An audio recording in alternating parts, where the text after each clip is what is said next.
Talkshow hari ini. Talkshow hari ini. Selamat pagi semuanya. Selamat pagi. Oke, mungkin ini bisa perkenalan dulu kali ya, biar pendengar ini tahu gitu kan, suaranya beda-beda pasti.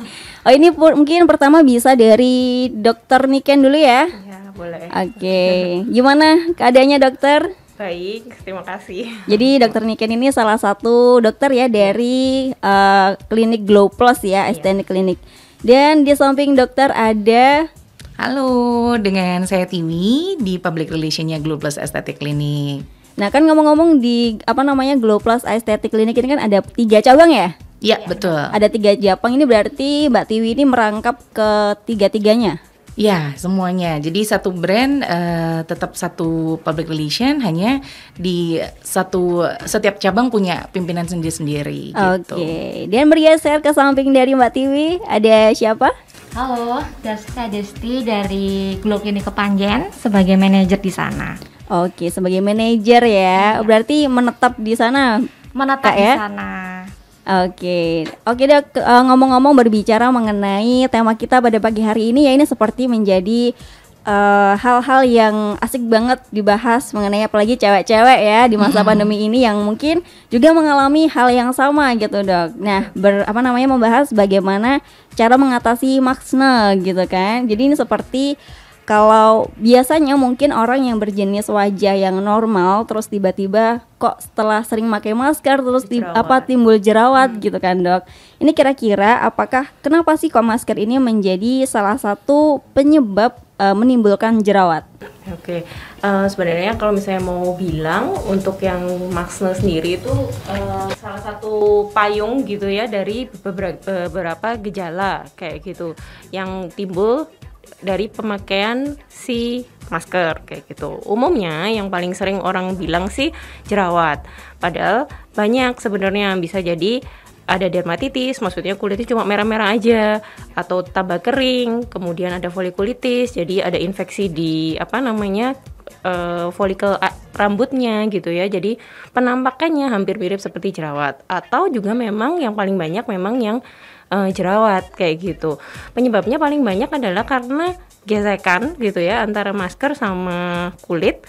Terus yang kedua karena ini lembab gitu ya. Jadi kan berjam-jam nih ketutup area tersebut dengan masker, jadi otomatis minyak, terus habis kotoran sama keringat itu jadi satu, otomatis itu jadi wadahnya untuk berkembangnya bakteri akne kayak gitu. Oke, jadi tentunya kalau misalkan itu juga tergantung dari berapa lama pemakaian masker itu tadi dok ya. Betul. Nah kira-kira kalau misalkan masker itu menjadi salah satu kemungkinan ya terjadinya jerawat, ini kira-kira bagaimana sih pemilihan masker yang baik gitu? Apakah bahannya dari masker atau bagaimana? Betul, kalau misalnya bilang sekarang ini kan penggunaan masker nggak boleh dihindari gitu ya, karena kan memang lebih banyak keuntungannya daripada nggak pakai kayak gitu. Kalau misalnya untuk pemilihan bahan sendiri bisa dipilih bahan yang 100% katun atau yang menyerap keringat gitu, seenggak-enggaknya tidak terlalu lembab. Jangan dipilih bahan yang rayon gitu ya, karena itu nggak bisa nyerap air sama sekali, otomatis kelembapannya jauh lebih tinggi di situ. Nah, terus juga yang paling penting diingat, untuk setiap kali pemasangan dan buka masker misalnya dibutuhkan, tangannya harus bersih gitu kan, harus cuci tangan terlebih dahulu, dan kalau bisa tiap 4 jam sekali itu maskernya diganti, atau bahkan kurang dari itu, misalnya memang maskernya dipakai olahraga kayak gitu kan, yang basah gitu, ya cepat diganti kalau misalnya bisa kayak gitu. Oke, berbicara mengenai bagaimana masker ya di Glow Plus Estetik Klinik ini, Nanda mau bertanya dengan Mbak Desti ya selaku manajer klinik di Kepanjen. Nah, kira-kira penerapan protokol kalau misalkan di Glow Plus Estetik Klinik sendiri ini bagaimana, Mbak Desti? Kalau untuk di Glow Klinik Kepanjen sendiri, untuk protokol kesehatan memang kita sangat ketat ya, apalagi kita sebagai klinik kecantikan yang tentunya pengawasannya dari dinas pun pasti semakin ketat. Untuk pengunjung sendiri, setiap mereka datang, kita sudah sediakan tempat cuci tangan di depan dan memang mengharuskan mereka untuk cuci tangan terlebih dahulu baru bisa masuk. Nah, setelah masuk kita ada tensi suhu tubuh dulu. Jadi untuk standar suhu tubuh diukur. Iya, diukur suhu tubuh dulu. Nah, kalau misalnya memang sudah di bawah yang ditetapkan, baru kita bisa lakukan kayak pendaftaran, mereka mau perawatan apa dan lain-lain. Sebelum perawatan pun juga untuk tempatnya sendiri kita hygiene sebersih mungkin. Untuk terapis, untuk customer, untuk dokter, semua staff yang di sana, pemakaian untuk APD-nya pun juga ada masker, ada face shield, dan hand sanitizer yang selalu ada di kantong terapis masing-masing dan setiap sudut ruangan.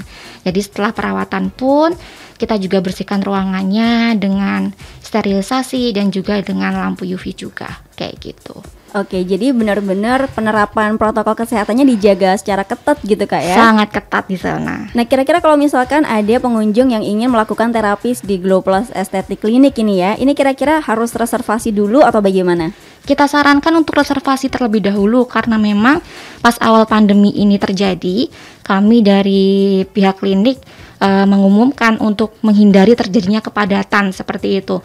Diharapkan pengunjung untuk reservasi, jadi kita dari pihak klinik bisa membatasi untuk jam segini full untuk berapa orang, lalu kita atur lagi untuk jam berikutnya full untuk berapa orang, seperti itu. Jadi nggak ada antrian yang benar-benar akan menimbulkan dampak yang lebih besar lagi seperti itu. Oke, kalau misalkan dari Mbak Tiwinya nih selaku PR ya, PR dari Glow Plus Aesthetic Clinic, ini kira-kira berapa sih Kak pengunjung yang ditetapkan dalam satu hari itu? Apakah ada batasnya atau dibagi beberapa sesi gitu? Oke, jadi di setiap klinik kami kita kan punya 3 cabang nih ceritanya. Nah, di setiap klinik itu punya ruangan yang berbeda-beda gitu ya. Jadi ada beberapa yang 1 jamnya hanya 1 jam dibatasi hanya sekitar 5-6 orang. Ada juga kayak beberapa di klinik Turen itu kita punya ruangan yang jauh lebih luas sehingga mungkin 10 orang pun masih bisa masuk di sana. Makanya itu tadi kita sarankan terus untuk reservasi kalau mau datang. Jadinya benar-benar tidak ada penumpukan customer. Terus kalau misalnya nanti pengen pembelian produk pun kita juga batasi, kan nggak masuk terlalu dalam ke ruangan nih. Kalau di depan juga kita batasi untuk proses pembeliannya seperti apa sehingga tidak terjadi penumpukan di depan juga. Oke, berarti nanti kemungkinan terjadi ya kalau ada reservasi itu nanti ditaruhkan ke cabang yang mana atau dari kliennya sendiri pengennya ke cabang mana gitu? Biasanya sih tergantung dari teman-teman atau glowers ya, kita panggilnya glowers. Jadi kayak customer-nya kita datangnya di klinik mana. Hanya saja memang kalau kita sarankan memang jamnya sebenarnya. Dari jamnya misalnya kalau di jam 10 nih udah ada terjadi penumpukan, maka kita biasanya menyarankan untuk jam berikutnya sehingga mereka benar-benar safe gitu. Oke, nah Dok, kalau misalkan berbicara mengenai maksena lagi ya Dokter Niken ya, jadi ini biasanya kan memang berpotensi pada jenis wajah yang sensitif gitu Dok.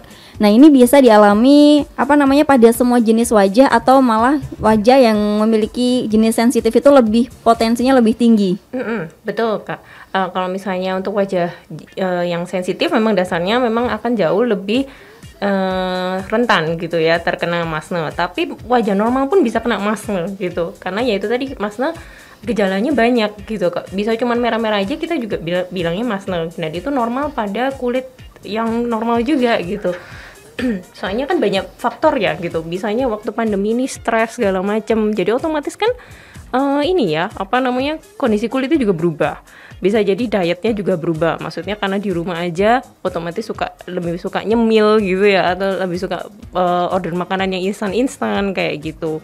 Pola tidur juga berubah, jauh lebih suka begadang. Jadi banyak faktor sih sebenarnya, ditambah dengan memang pemakaian maskernya kayak gitu. Oke, memang berarti harus benar-benar pola makan itu juga harus diatur. Habis itu juga dari kebersihan dari masker juga. Betul. Itu memang harus diatur ya Dok. Betul. Ya.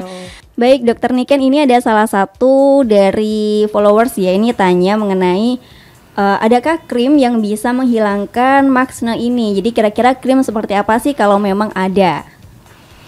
Oke, kalau misalnya bertanya soal krim, bisa dilihat dulu keluhannya seperti apa gitu ya, karena beda keluhan pasti beda krim.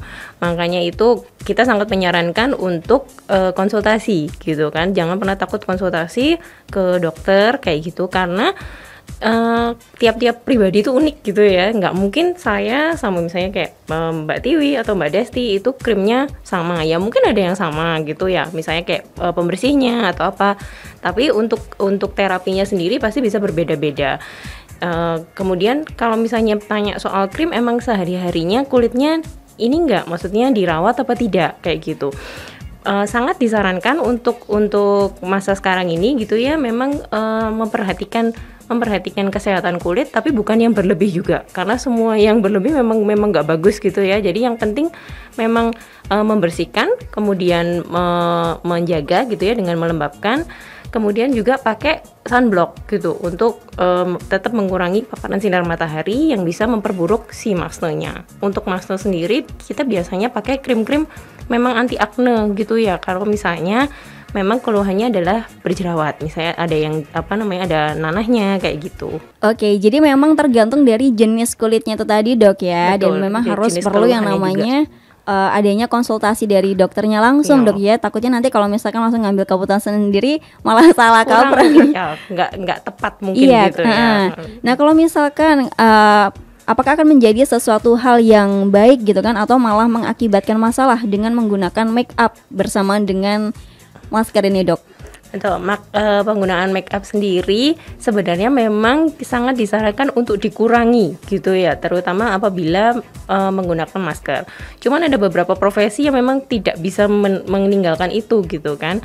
Jadi memang harus dicari benar-benar bahan yang sekira-kiranya nggak menimbulkan jerawat itu jadi lebih parah gitu. Bisa dipilih mungkin yang oil free gitu ya, jadi atau basisnya air, kemudian dipilih yang lebih ringan, non komedogenik gitu, atau bahkan kalau misalnya perlu, misalnya maskernya parah banget, sebisa mungkin ya yang di make up area hidung ke atas gitu ya, karena kan toh yang kelihatan kan itu sebenarnya. Dan logikanya kan juga nggak mungkin kan kita buka masker terus gitu, itu untuk mempercepat penyembuhan aja.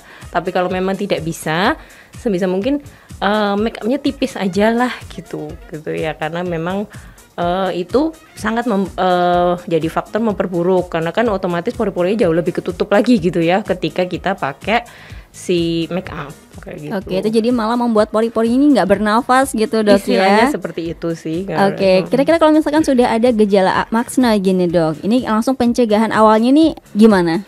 Pencegahan awalnya sebenarnya tetap dengan cleansing gitu ya, maksudnya membersihkannya yang baik, tapi bukan berarti over juga. Mencuci wajah cukup 2 kali sehari dengan pembersih wajah yang sesuai sama jenis kulitnya. Kemudian hindari dulu terlalu banyak gosok wajah gitu ya, karena kan memang salah satu penyebabnya juga karena gesekan antara masker dan kulit. Jadi kalau misalnya ditambah digosok gitu ya, atau pakai scrub segala macam yang berlebihan, otomatis gejalanya akan jauh lebih besar, kayak lebih parah gitu lagi. ya. Kayak gitu. Oh, jadi malah penggunaan scrub pada wajah ini kalau sebisa mungkin dinetralisir ya, diminimalisir ya dok ya. Diminimalisir semua yang istilahnya kayak memanipulatif wajah gitu ya. Jadi megang wajah pun juga jauh lebih dikurangi kayak gitu. Penggunaan scrub memang disarankan, tapi tidak setiap hari atau tidak 2 hari sekali kayak gitu. Karena kan sekarang ini eranya memang ini ya, beauty trend banget, lagi meningkat gitu ya. Jadi banyak beauty vlogger, kemudian beauty guru gitu kan. Semua pada berlomba-lomba untuk mempromosikan sesuatu gitu. Ya memang mungkin di mereka bagus gitu kan. Tapi kan kita juga nggak pernah tahu gitu kan di belakangnya gimana.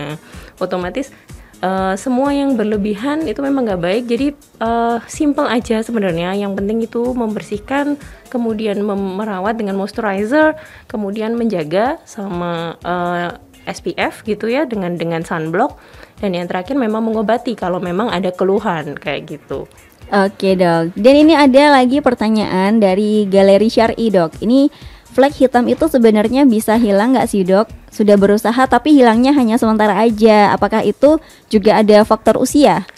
Jelas gitu ya, faktor Oke. usia, faktor keturunan, maksudnya memang genetik itu jelas sangat berpengaruh gitu, sama faktor-faktor dari luar, misalnya memang ada obat-obatan yang dikonsumsi gitu ya, atau biasanya paling sering keluhannya pakai KB gitu.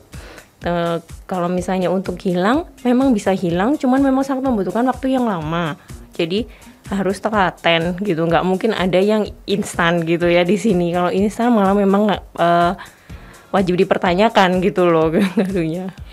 Oke dok, jadi memang salah satunya bisa jadi dari genetik itu tadi ya, apa namanya adanya flek hitam itu. Nanda ingin tanya sama Mbak Tiwi nih selaku PR tadi ya. Dan kalau melihat di masa pandemi ini kan memang ada beberapa vaksinasi yang sudah dilakukan nih ya Mbak Tiwi ya. Kira-kira kalau misalkan di Glow Plus Aesthetic Clinic ini apakah ada perkembangan mengenai vaksinasi terhadap karyawan-karyawannya atau bagaimana? Di Glow Plus Aesthetic Clinic ini kita kan bekerjanya ada tenaga kesehatan yang di sana ya. Jadi ada dokter, ada perawat, ada bidan juga yang bekerja di kami. Nah, karena memang kita juga melayani masyarakat secara umum, maka kita mendaftarkan diri begitu kepada Dinas Kesehatan untuk nantinya bisa mendapatkan vaksin tersebut. Karena ini kan masih di tahap awal, masih hanya untuk khusus nakes nih ceritanya. Nah, akhirnya kita mendaftarkan, alhamdulillah diberikan jatah lah ceritanya ya sama Dinas Kesehatan. Cuman ada memang kayak kita kan ada di 3 cabang. Di cabang Saujajar ini sudah semuanya divaksin, kecuali memang yang tidak boleh mendapatkan. Misalnya kayak yang sedang hamil itu kan tidak boleh mendapatkan vaksin, maka memang belum dapat. Kalau yang lain sudah dapat semuanya, baik itu dokter sampai ke tenaga kebersihan itu juga semuanya dapat. Terus kemudian kalau masalah klinik yang lain ada yang di area Turen itu sudah hampir separuhnya. Jadi ini tergantung dari kuotanya yang ada ya. Maka kuota di Turen sudah separuhnya sudah semua divaksin, tinggal menunggu untuk tahap berikutnya. Kemudian yang di area Kepanjen atau cabang Kepanjen ini masih dalam proses untuk nantinya juga biar dapat kuota yang sama, sehingga kalau ada masyarakat yang datang atau customer yang datang itu udah enak nih, udah semuanya udah divaksin, udah sehat, dan tetap aja walaupun udah divaksin kita tetap mematuhi protokol kesehatan yang ada gitu. Oke, jadi memang sejauh ini sudah ada yang itu ya tervaksin ya? Sudah banyak malahan. Oh, sudah banyak ya. Dan dari 3 cabang itu tadi 2 sudah, yang satu masih proses juga gitu, proses ke sana. Tapi kalau misalkan untuk kapannya gitu vaksinasinya masih belum tahu atau sudah ditentukan tanggal vaksinasinya? Ini kan yang belum dari cabang Kepanjen sendiri. Untuk data kita sudah diterima di pihak Dinas Kesehatannya, cuma memang terkendala untuk stoknya seperti itu, karena memang kita kan nggak tahu nakes yang ada di masing-masing daerah itu kan berbeda-beda jumlahnya kayak gitu. Nah kebetulan memang di area Kepanjen sendiri informasinya memang sangat banyak, jadi belum semuanya untuk bisa mendapatkan. Nah jadi kita sekarang lagi menunggu untuk dipanggil gitu untuk dapat jadwalnya untuk vaksinasinya sendiri. Tapi kalau untuk data pendaftaran kita semua udah approve, jadi tinggal menunggu untuk pelaksanaannya seperti itu. Tinggal nunggu aja sih dari Dinas Kesehatan aja. Oke, jadi kalau misalkan untuk yang lain-lainnya sudah ya, tinggal menunggu kapan waktunya dari pemerintah ya untuk melakukan vaksinasi ke Glow Plus Aesthetic Clinic itu tadi. Iya.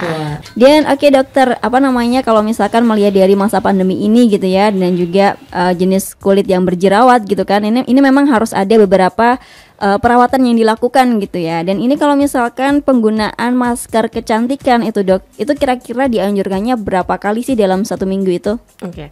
Untuk masker kecantikan kayak yang kita tahu akhir-akhir ini marak ya yang di berita gitu ya, yang katanya masker organik ternyata gitu kan. Banyak banget dok sekarang ini dok. Betul gitu, mulai dari yang ber-BPOM atau yang BPOM asal-asalan gitu ya, sampai yang homemade katanya kayak gitu.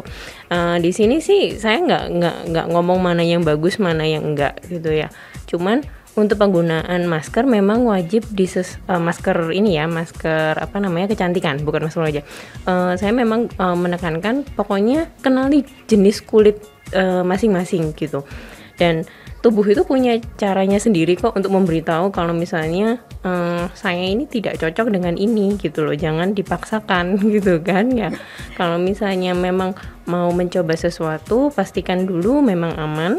Kemudian dosisnya tepat, maksudnya takarannya tepat gitu ya, dan juga memang kulitnya tidak bereaksi yang negatif gitu, berarti itu memang ya nggak apa-apa gitu.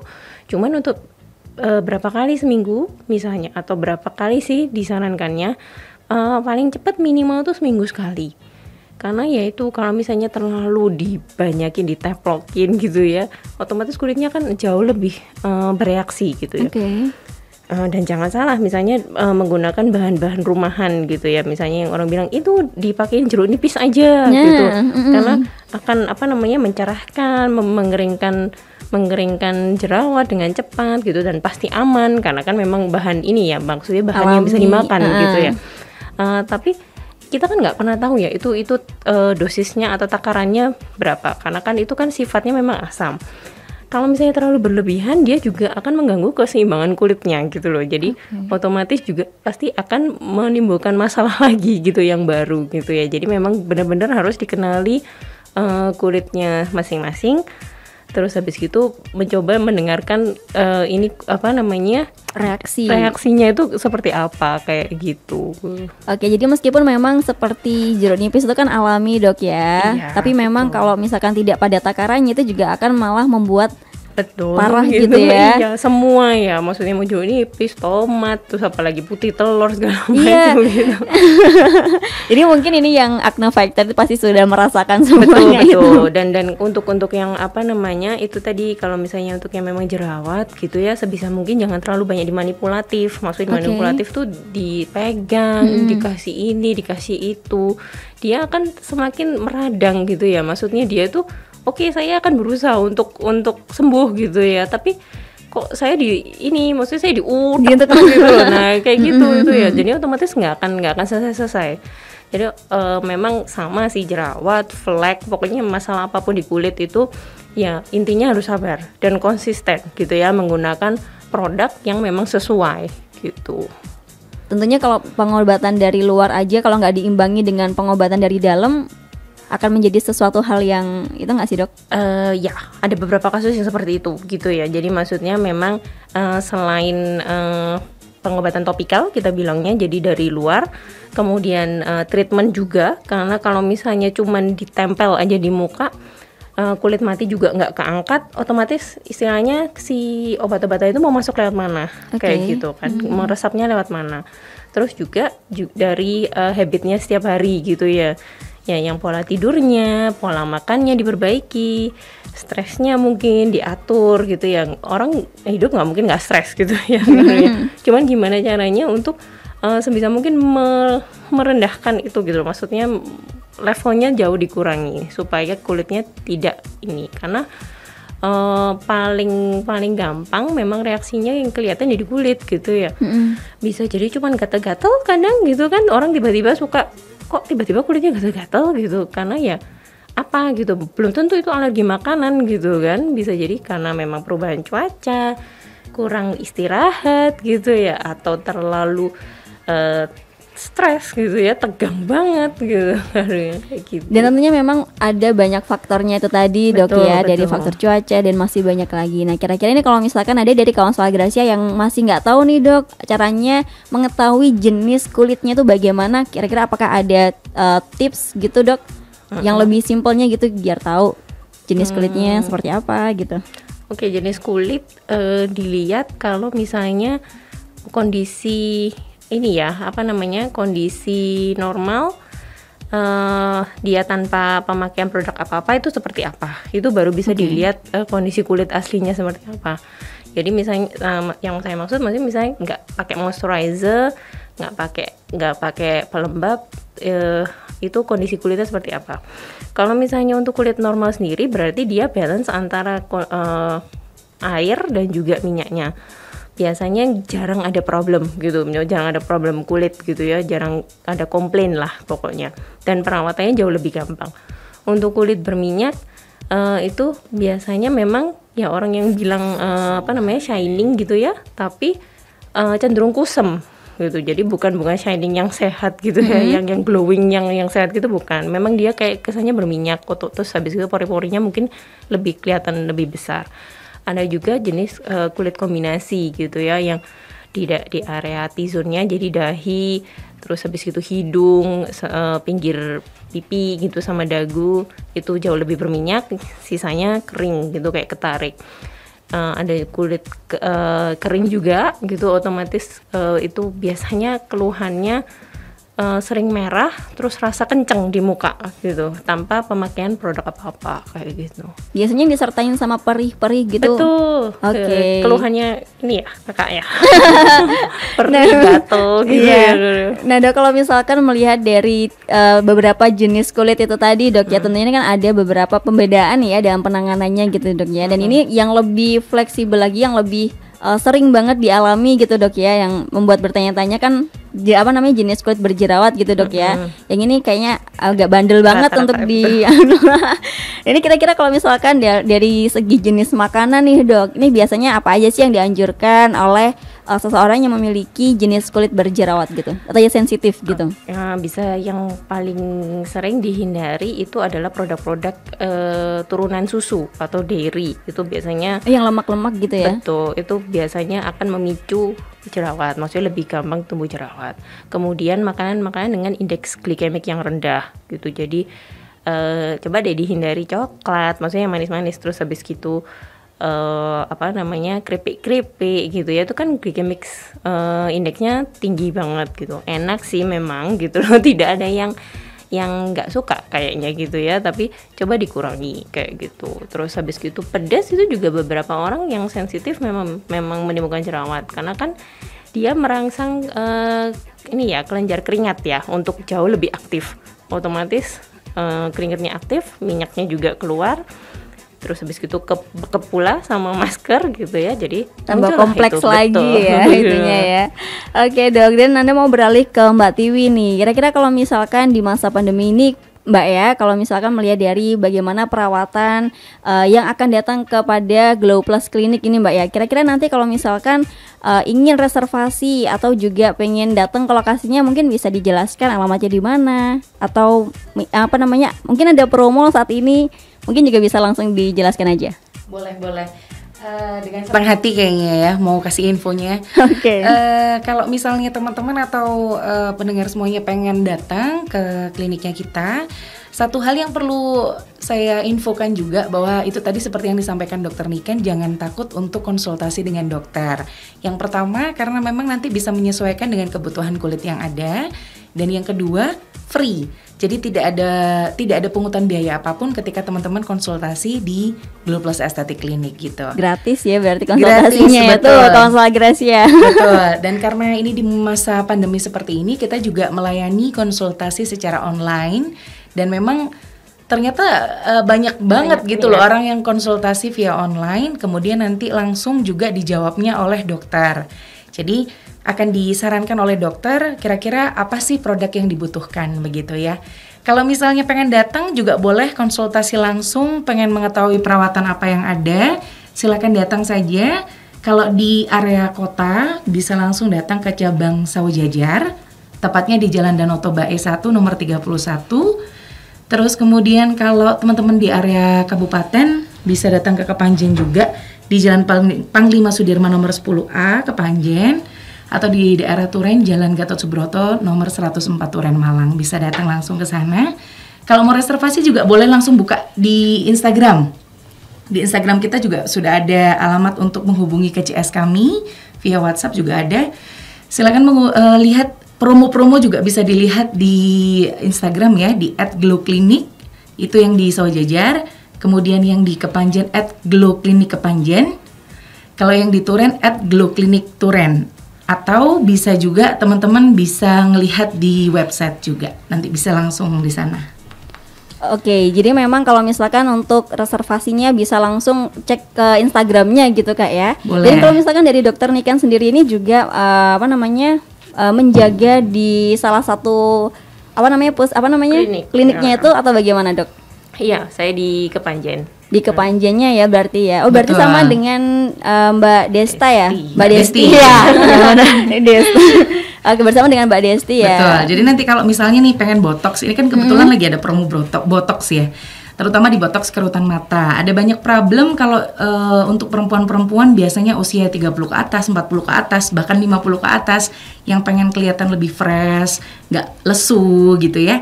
Itu biasanya kerutan mata itu pengen diilangin. Nah, ada promo botox kerutan mata yang sekarang cuma 500.000 aja.